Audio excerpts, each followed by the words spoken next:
Oke, kembali lagi dengan saya di kelas geografi.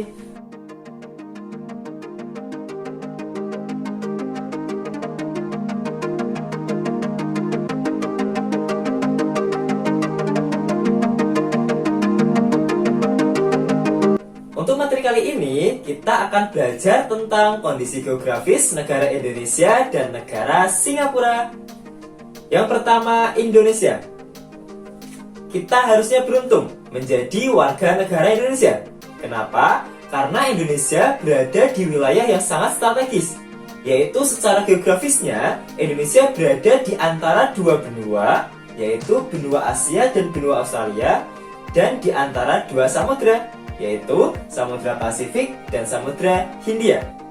Selain itu, kita harusnya bangga menjadi warga negara Indonesia karena Indonesia merupakan negara kepulauan terbesar yang ada di dunia dengan jumlah pulau sekitar 17.508 pulau.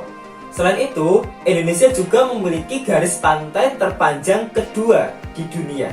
Kemudian, secara astronomisnya, Indonesia terletak pada 6 derajat lintang utara sampai 11 derajat lintang selatan dan 95 derajat bujur timur sampai 141 derajat bujur timur dengan luas wilayah sekitar 1.922.570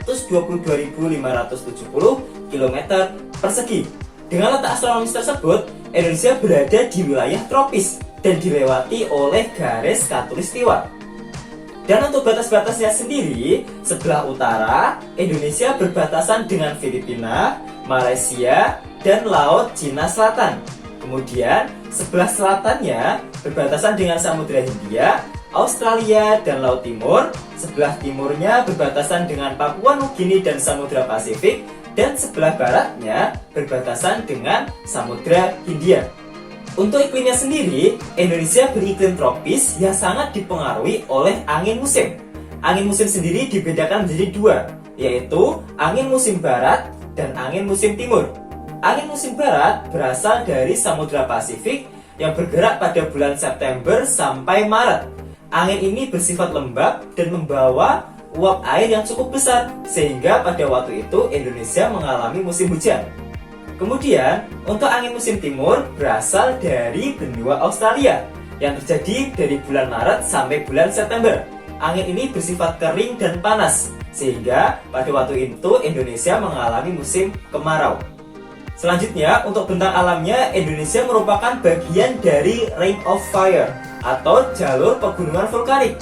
Dan Indonesia terdapat dua rangkaian pegunungan besar, yaitu rangkaian pegunungan Sirkum Pasifik dan Sirkum Mediterania. Sirkum Pasifik melewati Indonesia bagian timur dan Sirkum Mediterania melewati Indonesia bagian barat dari Sumatera sampai ke Jawa dan Nusa Tenggara.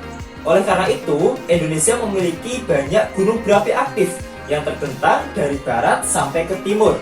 Selanjutnya, secara geologisnya Indonesia dibedakan menjadi 3 wilayah, yaitu yang pertama, wilayah bagian barat yang meliputi Pulau Sumatera, Jawa, dan Kalimantan.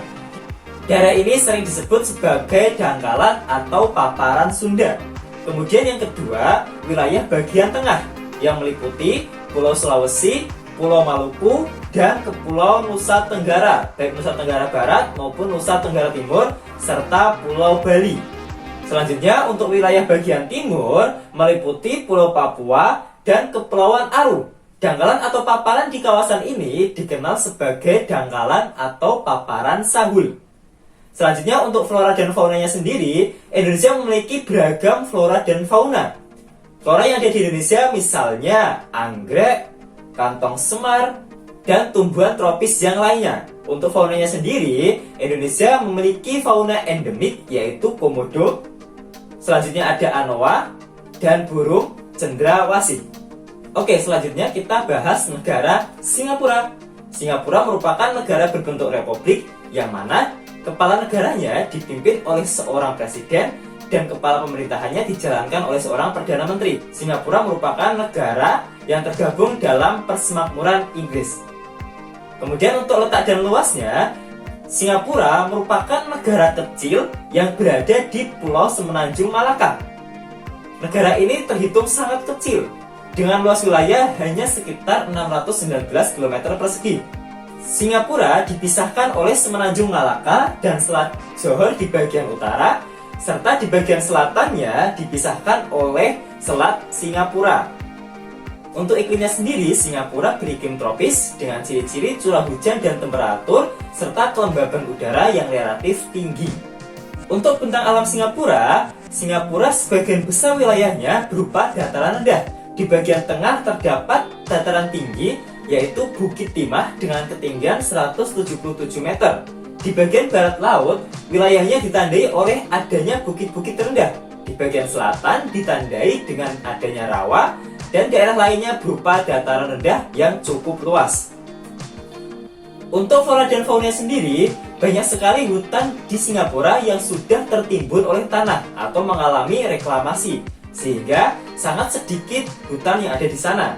Sisa hutan tropis masih ada di bagian tenggara dan timur laut yang dijadikan sebagai cagar alam. Fauna yang ada di sana bercorak Asia, misalnya monyet dan berbagai jenis reptil. Oke, sampai di sini materi tentang kondisi geografis negara Indonesia dan negara Singapura. Sampai ketemu lagi di materi-materi selanjutnya.